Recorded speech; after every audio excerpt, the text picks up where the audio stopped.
Aviso legal: o conteúdo desse vídeo é baseado na análise, interpretação e experiência do meteorologista previsor com as últimas previsões disponíveis dos modelos de previsão do tempo e clima. Qualquer uso da opinião expressa sobre as previsões do tempo e clima neste vídeo para a tomada de decisão de terceiros exime o meteorologista previsor da responsabilidade sobre a mesma. Analisem e usem as informações com cuidado. Quer ajudar esse projeto? Veja a descrição do vídeo. Olá pessoal, vamos dar uma olhada agora nas nossas previsões diárias de hoje, dia 24 de abril de 2021. Então, o que a gente viu aí no acumulado entre os dias 22, 21 e 20 é que realmente a chuva está se concentrando mais na porção centro-norte do país, principalmente devido à passagem daquele sistema frontal sobre aqui o oceano. A gente teve uma baixa pressão aqui, um ciclone se formando. Esse ciclone tem uma frente fria associada, e aí esse sistema frontal ele passou pela região centro-sul, trouxe alguma chuva aqui mais na costa da região centro-sul. A gente pode ver aqui também um pouco ainda no dia 22. Porém, quando ele chegou na altura aqui, na verdade próximo à região equatorial e latitudes baixas, ele ajudou a organizar a convecção entre as regiões norte aqui e nordeste do país, principalmente aqui sobre o semiárido nordestino no dia 22. A gente vê aqui os totais pluviométricos bem acentuados, trazendo aí chuva mais para essa região do semiárido nordestino. Uma chuva bem concentrada, uma chuva boa, uma chuva que teve totais pluviométricos bons e boas intensidades. Também ajudou, junto com a zona de convergência intertropical, a organizar a convecção de chuva sobre a região norte do país. Então a gente vê claramente esse padrão e essa associação entre essa frente e a zecite que ocorreu nesses últimos 3 dias, e o que eu já vinha falando aí em alguns vídeos atrás, que a tendência era que isso realmente ocorresse. A partir de agora, esse sistema frontal ele começa a perder força. Ele tem aqui ainda um pouco da interação na costa leste do Nordeste, porém aquela conexão existente entre a Amazônia e a região aqui de atuação da frente sobre o Nordeste, ela perde força e a gente já não vê tanta chuva, mas continua chovendo aqui na região norte do país, principalmente pela interação com a zecite. E essa chuva também ainda pega um pouco o Maranhão, o Piauí, e ainda tem a manutenção de uma chuva aqui ocorrendo na costa norte e leste do Nordeste ao longo dos próximos dias. Região centro-sul continua apresentando tempo seco. A gente vê o jato de baixos níveis atuando aqui, ele vem aqui pelos Andes, ele consegue chegar aqui na região do Paraguai, norte da Argentina, a parte aqui da Bolívia. Ele tenta adentrar aqui na região do Brasil, mas não consegue, principalmente pela atuação desse sistema de alta pressão que está mais localizado aqui na costa da região sul. Com isso, o que é que ocorre? Ele acaba tendo uma confluência de ventos e trazendo uma chuva boa para a região do Paraguai e do norte da Argentina. Porém, o modelo mostra que avança um pouco sobre o sul, mas também tem uma chuva ocorrendo, mas nada tão significativo, por exemplo, se comparada ao que os maiores totais pluviométricos que devem ficar sobre realmente o Paraguai. E mostra que volta a ter esse tempo seco bem definido em toda a região centro-sul, até que entra uma nova frente aqui. Essa frente ela começa a avançar sobre o oceano. Região centro-sul continua seco, mas já começa aqui aparentemente a mostrar uma organização de chuvas no centro-norte da Bahia e provavelmente aqui no centro-norte de Minas Gerais, aliás, e um pouco aqui na Bahia, e provavelmente essa frente deve avançar e chegar na Bahia e trazer mais chuvas, mas só lá agora para o início do mês de maio.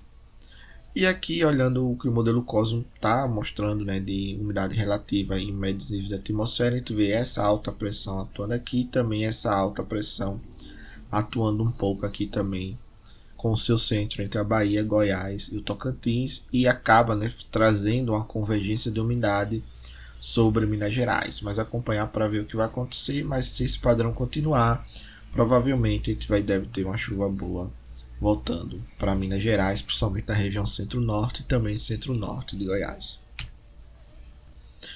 Observando agora o que o modelo GFS está prevendo, a previsão de 0Z, A gente está prevendo aqui a passagem de alguns sistemas frontais ainda, né, principalmente agora no início de maio.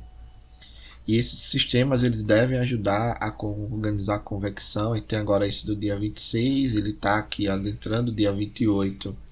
Ele chega aqui na localização de Minas Gerais. Depois ele consegue avançar lá para o dia 2, dia 3, avança um outro sistema frontal que já consegue chegar mais na região da Bahia e ajuda aqui a trazer convecção e organizar chuvas entre a região norte e o nordeste brasileiro. Então deve ter essa dinâmica ocorrendo ao longo dos próximos dias. E olhando a altura geopotencial, nós não vemos nada tão significativo a ponto de dizer que tenhamos aí estabelecimento do sistema de alta pressão de bloqueio aqui na região central do país ao longo dos próximos dias. Então, até pelo menos aí a primeira quinzena, fim da primeira quinzena de maio, não devemos ter nada que nos indique a formação desse bloqueio e a atmosfera está livre. O que está ocorrendo é que as passagens das frentes elas estão sendo muito rápidas sobre a região sul e a região central do país. Então, elas estão passando rápidas e estão conseguindo chegar aí em latitudes mais baixas, principalmente atingindo a região da Bahia e nordeste do Brasil. Com isso, acaba trazendo muita chuva entre a região norte e nordeste do país. Observando agora o que o modelo IFS mostra de previsão de precipitação, ele vai frente avança aqui mais sobre o oceano. Essa primeira chega a atuar até o norte do Minas Gerais. Depois, do dia 3, dia 4, ela consegue avançar mais, aí trazer aqui formação de chuvas, tanto aqui para a região da Bahia, mas também, né, aparentemente nada tão significativo. Mas como está muito no fim do horizonte de previsão, vamos esperar chegar aí, entrar nos 10 dias de previsão. Nesse caso do GFS, ele está olhando até 15 dias. Quando entrar nesse horizonte aí de próximo a 10 dias, a gente vai perceber realmente o que vai acontecer. Mas a tendência aqui pelos parâmetros dos modelos é que nós tenhamos o que aconteceu agora nessa última, né? Nessa segunda passagem dessa frente, que vai ter uma entrando agora a partir do dia 26 e depois tem uma a partir do dia 3. Essa a partir do dia 3 deve trazer aqui a formação de chuvas novamente para a região nordeste do país, principalmente a região do semiárido nordestino. Mas acompanhar para ver as próximas previsões. Quando isso entrar no horizonte de 10 dias, aí vai ficar mais nítido qual será esse sinal. E observando o que o modelo mostra, né, de previsão de temperatura, a gente vê, deixa ele voltar aqui um pouco, dia 8, dia 9. Agora, dia 24, dia 26, o avanço dessa massa de ar mais fria sobre a região sul do país, chega a atuar um pouco aqui sobre a região sudeste. Depois lá volta a aquecer devido à entrada de uma frente, né? Na vanguarda da frente, geralmente a gente tem a atuação de um sistema que traz um pouco mais de calor, né? Uma subsidência, aquece mais, e na retaguarda da frente resfria mais devido à entrada de uma massa de ar frio. Então o que a gente vê é esse parâmetro. A gente vê, primeiro vai aquecer um pouco a região sul, depois entra uma onda de frio, principalmente pela passagem dessa massa de ar mais fria vinda do polo, que está na retaguarda da frente fria. Então a gente deve esperar aí algumas ondas de calor acontecendo ao longo dos próximos dias e também algumas ondas de frio, principalmente sobre a região sul do país e parte do sudeste. Mas acompanhar para ver o que vai acontecer. Observando a questão do armazenamento de água no solo, a gente viu que até agora, o dia 24, tem, né, parte aqui do sudeste e nordeste brasileiro apresentando a recuperação de água no solo, porém começa a ficar mais seco, a gente já não tem a frente avançando tudo e a perspectiva é que toda essa região aqui apresente uma diminuição de armazenamento de água no solo, né, principalmente entre aqui o semiárido na região da Bahia e aqui parte da região centro-sul do país. Mas aqui na região sul a gente tem uma manutenção desse estado, né, ao longo dos próximos dias, também já não interfere tanto, porque a gente já está mantendo aí um determinado nível de padrão das vasoras na região sul. Porém, né, se tiver uma sequência boa e se são condições, na verdade, aquele sistema, né, que está atuando aqui sobre o Paraguai na previsão, ele se deslocar um pouco e pegar aqui a região sul, pode ter certeza que vem muita chuva. Mas por enquanto os modelos mostram que aqui sobre o Paraguai, né, com fluxo aí relativo ao jato de baixos níveis, deve trazer muita chuva para a região do Paraguai e ele não avança tanto para a região aqui sul do país, principalmente devido àquele sistema de alta pressão que está atuando aqui próximo à costa da região sul. Mas se ele se deslocar um pouco, provavelmente essas chuvas devem chegar na região sul.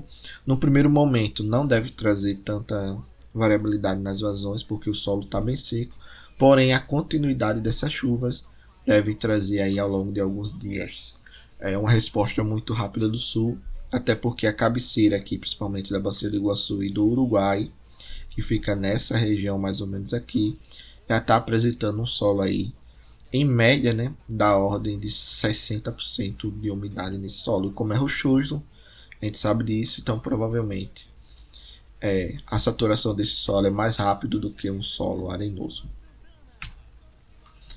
Observando, né, o que a gente tem de notas, o quadrilátero dos reservatórios teve uma chuva boa, mas, por exemplo, a gente vai ter essa redução das chuvas, e o que a gente observa é que deve ter uma queda de ENA, principalmente nas bacias de Serra da Mesa, Três Marias, Paranaíba e Grande. Bacia de Xugu e Belo Monte tem a redução das chuvas, porém a gente começa a observar uma manutenção desse estado das vazões para depois ter uma queda mais acentuada. Região Sul apresenta diminuição nos próximos dias, devido principalmente ao retorno do tempo seco. O que está acontecendo? Eleva um pouco, mantém, cai. Eleva um pouco, mantém, cai. Isso deve acontecer ao longo dos próximos dias, até que realmente entre um sistema mais robusto que traga muita chuva na região sul. Porém, a gente observa que nesse horizonte dos próximos 15 dias, os modelos não mostram essa chuva, mostram uma chuva muito boa sobre o Paraguai.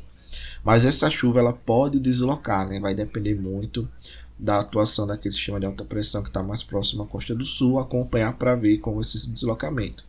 Se deslocar um pouco, pega em cheio a região sul do país e também aqui a região das bacias incrementais da Itaipu. O destaque fica ainda para a região do Rio Madeira, né, que tem essas chuvas apresentadas na região centro-norte da Bolívia e que deve manter aí um aumento fraco nas vazões ou a manutenção do estado atual das vazões. Infelizmente, até o momento, não foi disponibilizado o dado do modelo GEFES, mas a tendência é que ele fique algo parecido com o ICMWF. E que mostra claramente, né, chuvas concentradas na região centro-norte do país, manutenção das chuvas aqui na costa norte e leste do nordeste, né, alguns pontos avançam aqui para a região do semiárido. Aquele sistema sobre o Paraguai está se mantendo, né, principalmente pela atuação do jato de baixos níveis. Porém, se essa alta daqui ela se deslocar um pouco mais em direção à África, provavelmente esse sistema ele deve se deslocar e atingir em cheio a região sul. Mas ficar de olho para ver o que realmente vai acontecer ao longo dos próximos dias, se realmente vai ter sinal e se continuar, né, e dependendo da sequência de chuvas, a gente pode ter uma resposta muito boa na região sul, já que o solo, principalmente aqui na cabeceira, né, do Iguaçu e do Uruguai, nessa região aqui, ele está meio que não totalmente saturado, mas está na ordem aí de 60%. E o ETA aos poucos ele está convergindo para o que o ICMWF realmente está mostrando. Se a gente observar os últimos dias de previsão, nós vemos claramente que a tendência é que o ICMWF mantenha, né, esse comportamento que ele está mantendo. Esse é o modelo que realmente está mais próximo do que está acontecendo na questão de chuvas observadas versus a previsão. Ok? Obrigado, pessoal, pela participação. Paz e bem.